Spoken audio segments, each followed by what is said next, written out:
What's up, Drew? Lance Galloway from the Detroit Pistons. Just want to say thank you for all your support. Give you a shout out.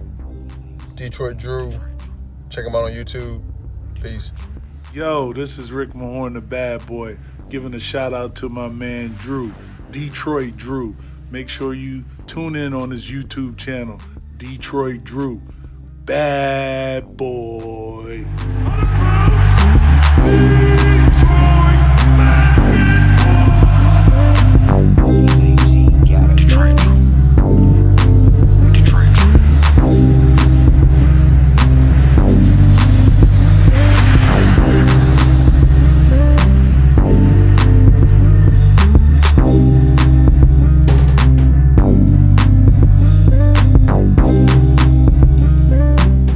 Before I do the intro, my talking intro, this is coming from the NBA Central, and I have no idea who the hell Bobby Marks is, so let's keep this kind of I don't know how much truth it has to it, and all that good stuff. So let's just keep that in mind while we're talking Christian Wood and free agency.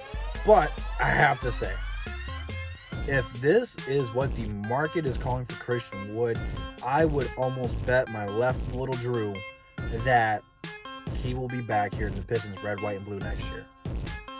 This was a shocker to me because I figured he'd be getting somewhere around 10 to 15, which, 9.3 is not that far off from 10, but hey, it's a discount. And I thought the market for him would be way higher because this draft or free agency class really not all that strong. There's some good players in here, but there's not really any big names. And it seems like more and more role players get signed after the big names go. I don't know how this one's really going to pan out and who's on whose boards and free agency and stuff like that. I know Christian Wood should be number one on ours. Yeah, I know Fred VanVleet and BI are out there. I'm not high on VanVleet. Brandon Ingram's restricted. It's very unlikely that the Pelicans will not match whatever offer he gets, so he technically doesn't really count unless they're like, screw you, we're not paying you, bye, which would be completely idiotic. But again, don't cover teams outside the Pistons as much as I covered the Pistons, so I'm gonna leave that one alone. But yeah, so if he does get a $9.3 million offer from other teams, what will the Pistons offer him? Well, I think that if that's the case, let's be nice here.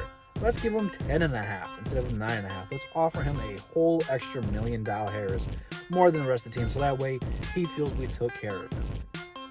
That way, I think that Christian Wood will be solidified. He gets more opportunities.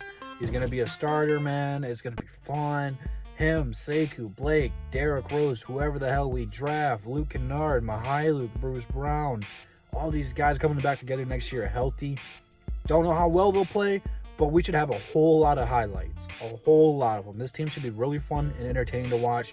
I'm not really going into next season expecting them to be a higher playoff seed like I did last year, where again, I thought they would manage the 6th seed. My expectations for this team is different because of how much better the Eastern Conference has gotten. We're going to be looking at John Wall coming back. Yeah, Bradley Beal might be out of there. I don't know what's going on with that one. But I think John Wall, Beal, and Hachimura, that's a pretty nice-looking big three there. We got a nice infusion of veteran leadership and youth coming in there. And that's a whole lot of points. A whole lot of them. Then you got Kyrie and KD going back to the Brooklyn Nets. Do not forget about LeVert. He's going to be a great for him coming off the bench. Spencer Dinwiddie might be staying there. Don't know what's going on there. But either way, KD and Kyrie, they're going to be a top 3 team in the East if they can stay healthy and play a good amount of games. Toronto, they have proven that their system is built and they do not need a Kawhi Leonard, that they can win without him and go deep on playoff runs and upset a lot of people. Boston's going to be there. You know that already. I'm getting really off track here. But my point is being Miami just went to the finals. So all those teams are already going to be at the playoffs. Then you got teams like Indiana who's going to get a new head coach that you don't know where they're going to fall. But it really only leaves one spot where we don't know who's going to be in the playoffs. So if we make the playoffs, it's more than likely going to be a 7th or 8th seed. Christian Wood will not change where we will be either. Hopefully, if he plays better, he can help increase it. But if we did decide to part ways with him, yes, it will suck, but realistically, we'll still be in the same situation either way. He can really only help us, not hurt us. So if he walks, it's going to suck because I really come to like Christian Wood a lot after not knowing a whole bunch about him around this time last year. This guy's just a hard worker, and he's hungry. So I hope that, he feels like he's earned his shot with the Pistons and will re-sign with him. But for $9.3 million, man, that is a deal, and I'm happy. And I think part of the reason for it, too, I want to talk about this in the video, like, way beginning, because I know a lot of you guys will be clicking off by this point anyway. But that's neither here nor there. Make sure you like the video, too. He only played a handful of games as the starter. Andre got traded. He got about maybe 10 games in before the league shut back down, and he played phenomenal in those games.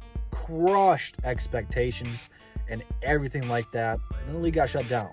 So where we would have seen him maybe 25 to 30 games play as a starter, it got cut down to about 10. And that sucks, because that was going to help his stock go up, but there's only so much you can do. So for $9.3 million, let me know what you guys think about this down below in the comments. Instagram, Twitter, DSA members, DSA website, all in the description. Check all that stuff out, and I'll see you guys in the next one. Peace.